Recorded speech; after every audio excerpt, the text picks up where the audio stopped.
Order. Welcome to this afternoon's meeting of the High Speed Rail Hybrid Bill Select Committee. We're just hearing one right to be heard petition today.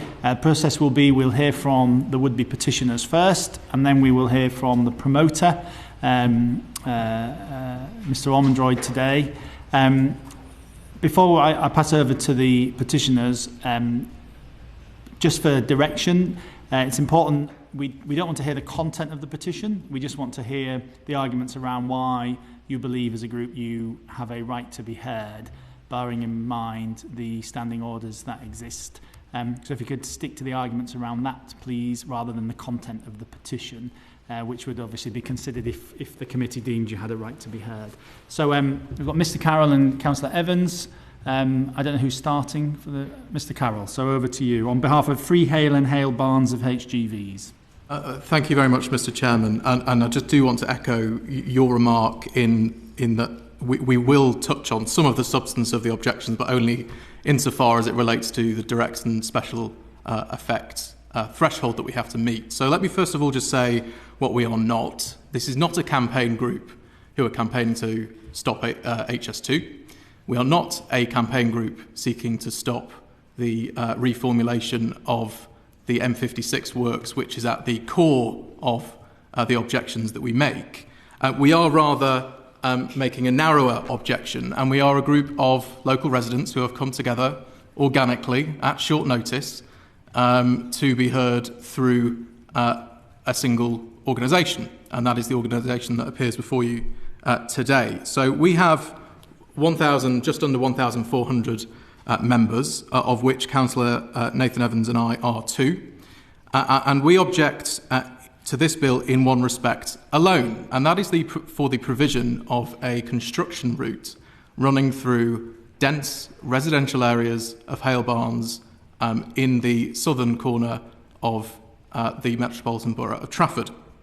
If I can ask for Exhibit A108-4,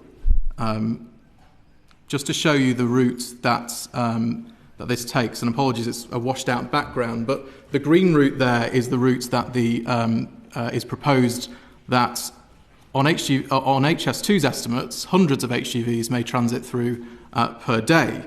And there are very good reasons why we object to the provision for this construction route. If I can ask for exhibit number 1. These roads are narrow. They are dominated by on-street parking, as you can see. And exhibit number 2, please. The same is true on all of the roads that make up this proposed construction route, namely Chapel Lane, Longsides Road and High Elm Road, which is proposed to link to construction compounds to be used by HS2. Finally, if I can take the committee to exhibit number 13, please. This is a diagram which we have commissioned from structural engineers and consultants, which shows the swept path analysis of an HGV on two of the roads proposed to be used by HS2 for hundreds of HGVs per day. The yellow you can see there are two HGVs attempting to pass each other. This assumes no on-street parking, and you can see that the only way of doing so involves HGVs going onto the pavement of these roads. These roads are unsuitable. Now, I won't go any further, conscious of the need not to delve into the substance of the objections, but that is to give you a flavour of them. Now, who are we? Well, we as a group, of the total number of households which lie on this route, we have 44% of them in our petition. If I can take you to exhibit number 9, please. Of the households whose properties are situated on roads directly connecting to the construction route, 52% are members of our group. And on this diagram, you can see in black the households, and in green of those households which are signed up members of the petition. So this gives you a very clear idea of the presence of people who are directly affected in our group. Just taken as a whole of the total member of the petitioning group, 38% of those members either are residents on the proposed construction routes or roads directly leading from it. So a very short potted history. I know you heard from a group yesterday who referenced this. Members of the community came together organically. We held a public meeting, over 300 people attended. And we are properly constituted. We're chaired by a former president of the Institute of Chartered Accountants of England and Wales. We are well funded. We have instructed consultants, as you have seen. We're not by any stretch seeking to frustrate the process but make a narrow objection. I am conscious of the standing orders of the House, and namely the requirement to demonstrate direct and special effects. I will just refer the committee to a passage in HS2's own documentation, which I've alerted the clerks of the committee to earlier. This is in the supplementary environmental statement to additional provision 2. And in that document, HS2 states clearly that as a result of the changes in construction traffic and changes to sound, noise and vibration assessments, there will be new adverse neighbourhood quality effects for residents at the properties along these roads. People in this community are likely to experience these effects as changing the quality of their neighbourhood and to regard that change as adverse, diminishing the amenity of the settlement.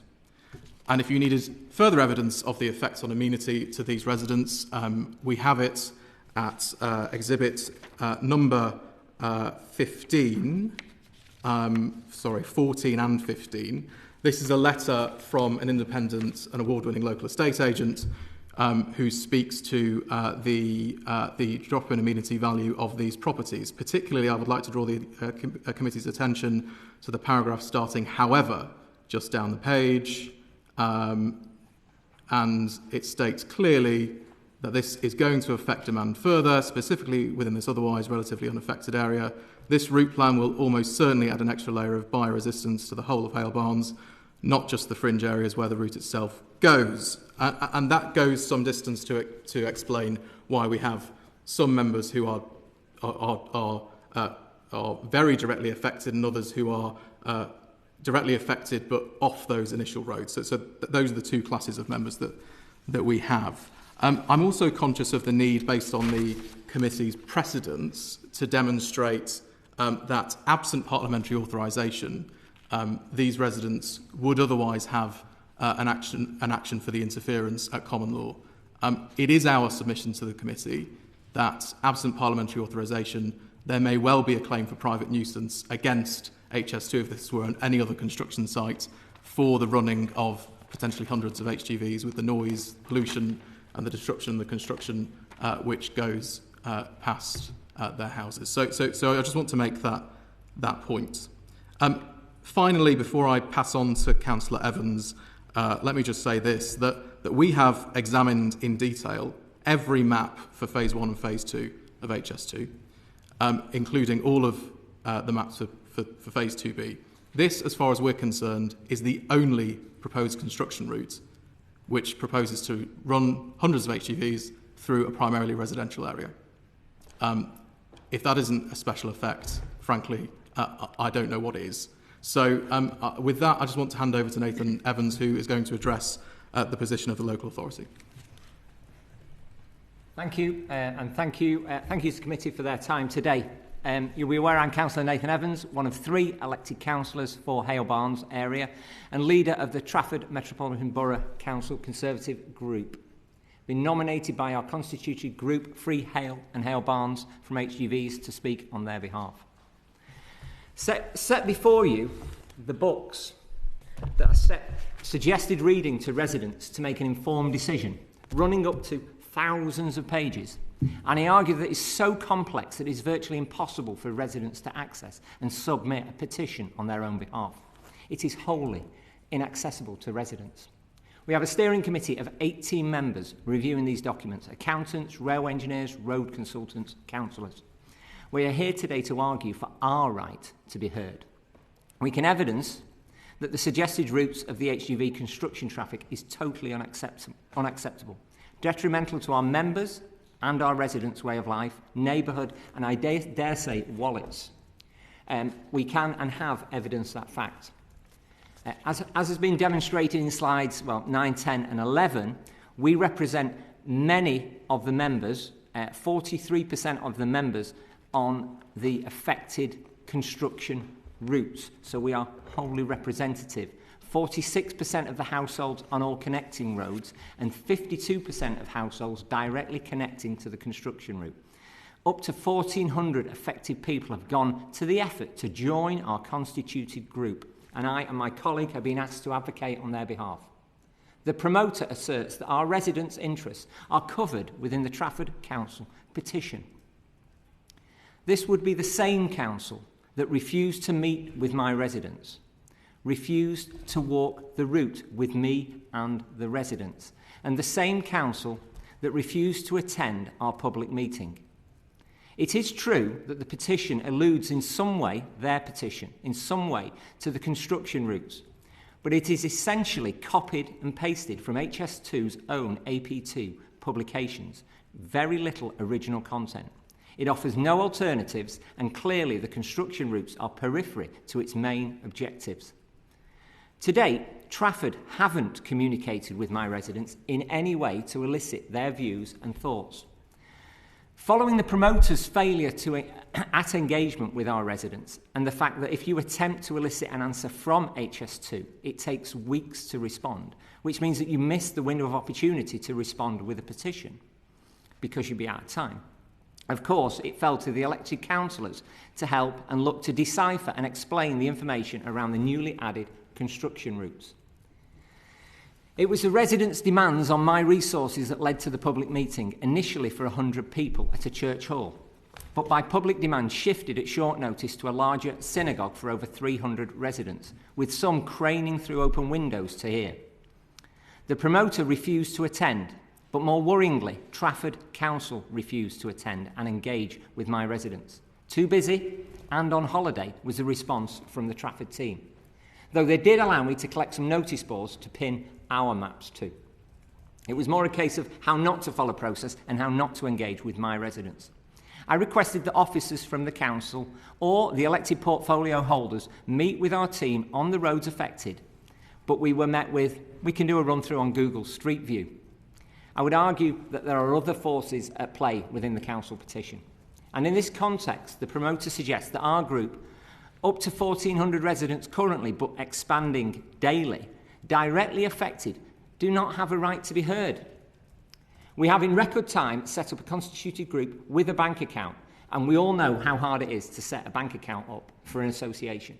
We have financial pledges to support our further work, and we have engineers, as you have seen, who have already contributed, ready to show that we have credible alternative to these construction routes. We have shown our residents are on the construction route and are directly affected both financially, and their amenity, health and well-being will be potentially affected for a generation.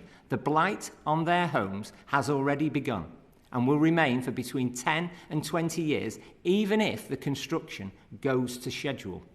We have included in evidence an estate agent's statement that interests are already and will continue to be adversely affected.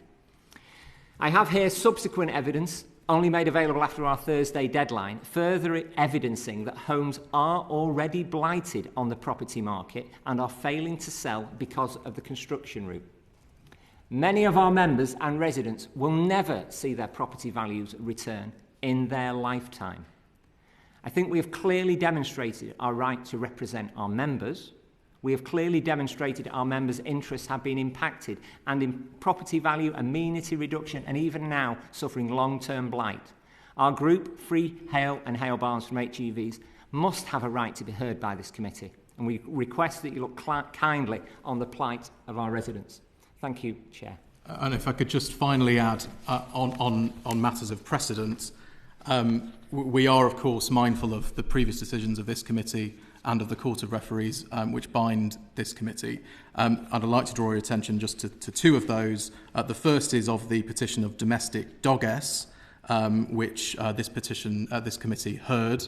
That petition was denied, but on the basis that the local authority, or I think it was the parish council in that case, raised substantially the same points as Councillor Evans has said. Our petition raises substantially different points. It raises further alternative proposals which will simply not be ventilated before you if our right to be heard is not recognised. The second precedent is that of the Care Residents Group. This was a petition heard in the context of the Midland Metro Bill, and in that case there were 3 competing residents groups, and Care Residents Group was the only petition to be allowed. That is because they had amongst their members residents on the affected route itself. We say that is directly analogous to our case. And so it is accordingly our case that we are comprised of individuals who are directly and specially affected. We prevail on your discretion under the standing orders, in particular Standing Order 96, to recognise that right to be heard. Thank you. Thank you. Members, any questions? I wonder if I can. Graham. Is there a Hale Barnes Parish Council, and have they submitted any petition or comments? No. There is no Hale Barnes Parish Council now. It's just part of For Metropolitan Borough Council. Yeah. It's on the periphery edge. That's it, really. Okay, thanks. Holly. 38% of members are residents on the construction route or those feeder roads into the route. Right. Where do the other 62% come from? Are they all local people who are directly affected, in your opinion, or are some of them... In the immediately surrounding areas, and what you'll find in our petition, and I didn't want to delve into this because it goes to the substance, but just to address your point, these roads are in most part arterial in that they sit next to the motorway. They are necessary for people to get from Manchester Airport into the centre of Altrincham. As a result, this was a very well-attended public meeting. It drew in people from the immediately surrounding areas.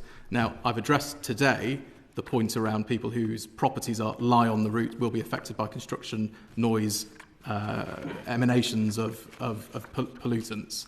But you are absolutely right that there are a large number of other residents from the immediately surrounding areas.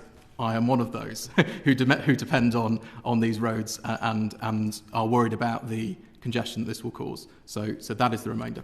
Thank you. Chair, could I perhaps have a review of a couple of the slides which would explain that in a little bit more depth?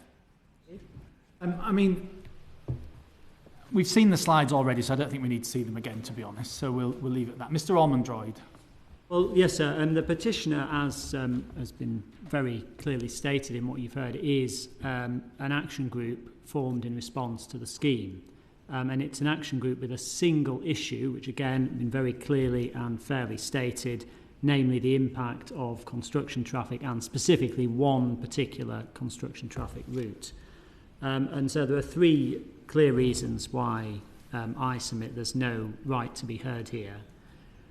First, because the petitioner is not the sort of body that has a recognised right to be heard. It's an ad hoc action group.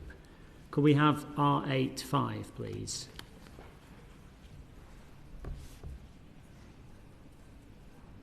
And the relevant standing order here is 95 in terms of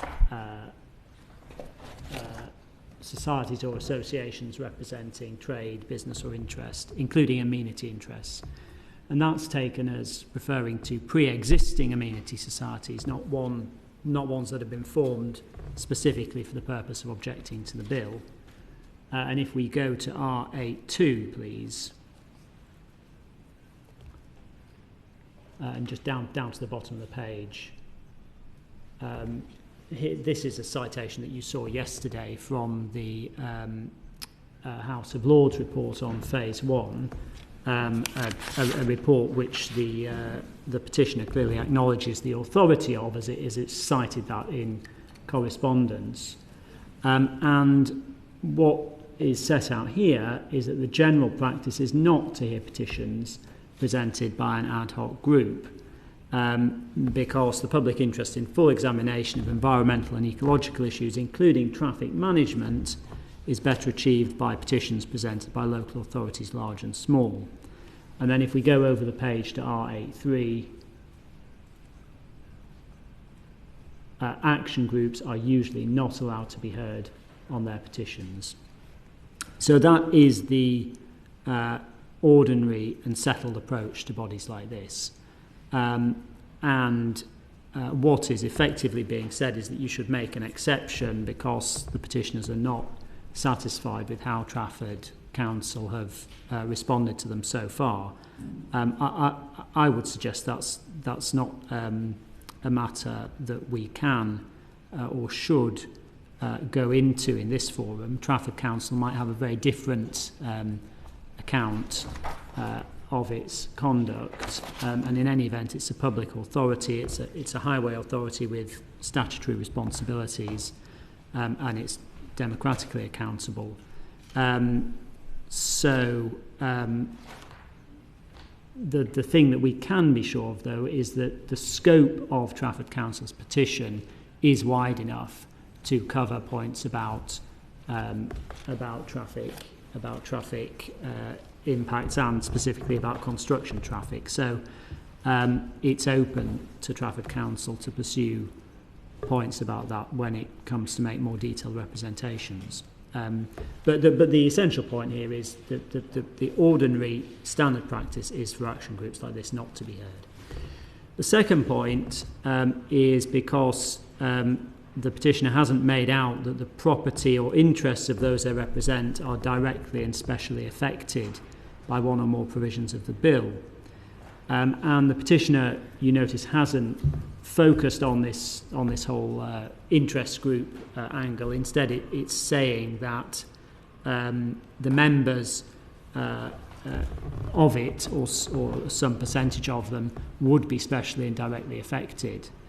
But I would submit differently. The basis of the argument seems to be that, well, there'll be construction traffic, that will affect property values, and so that is a direct or special effect.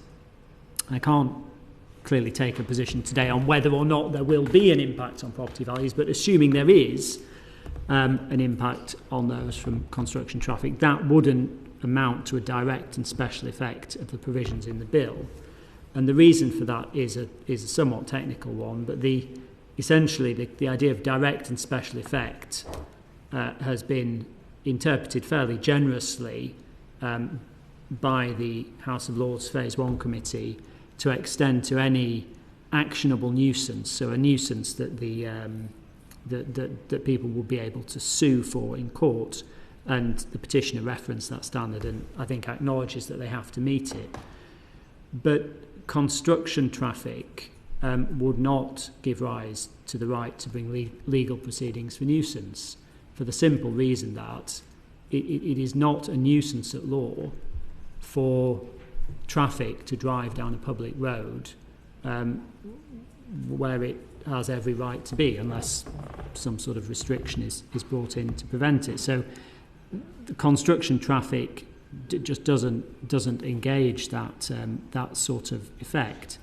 And indeed, as this very committee said in its decision on the right to be heard of Graham Stringer MP in the first report, traffic and congestion issues have not historically been interpreted as grounds to grant a petitioner the right to be heard. And with respect, that is clearly right. And the reason for it is because that general effect or general disturbance caused by increased traffic doesn't give rise to a right to sue in nuisance. So that's the second reason. It hasn't demonstrated a special and direct effect of the sort that would give rise to a right to petition. And third and finally, and if you're not with me on those sort of slightly more technical points, and if you feel that there is a discretion to hear this petitioner, I would invite you to exercise your discretion not to hear the petitioner, and that is essentially because of the nature of the issue that it raises, which is fairly and squarely one of construction traffic, and that's been made very plain.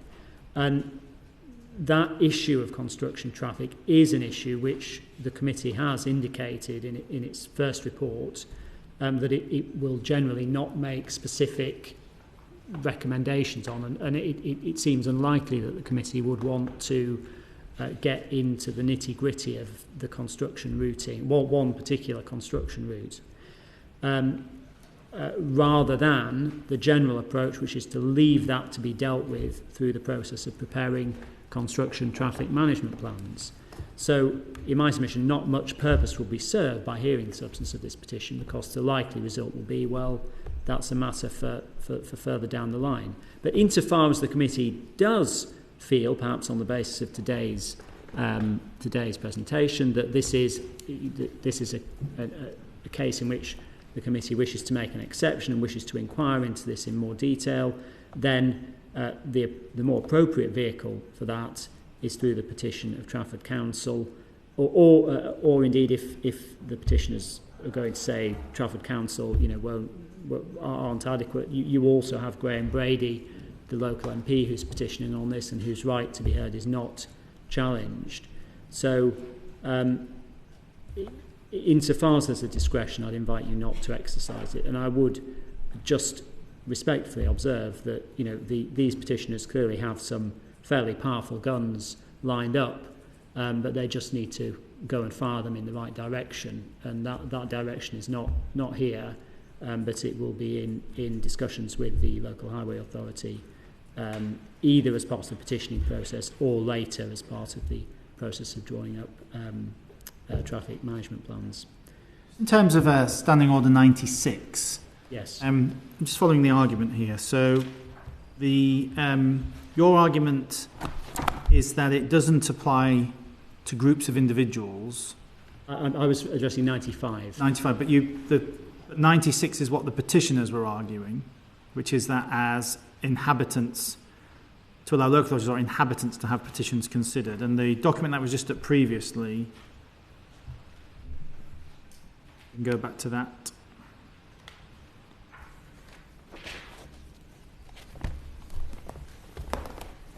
The 14 and 15, any inhabitants of an area, the whole or part of which is alleged in the petition in question to be injuriously affected by the ability to be heard in the petition. Precedents reflect the convention that section is directed at groups of persons who are petitioning as representatives of inhabitants of the area. Individual inhabitants are not normally treated as covered by section 19. Given that the petitioners were seeking to rely on Standing Order 96, I'm keen to know what your response is to that. I hadn't understood that they were relying on that. I think, Mr. Cowie, you did reference Standing Order 96, didn't you? Well, we would prevail on your discretion on 95 and 96, but yes, 96. You mentioned 96. I did indeed. I thought,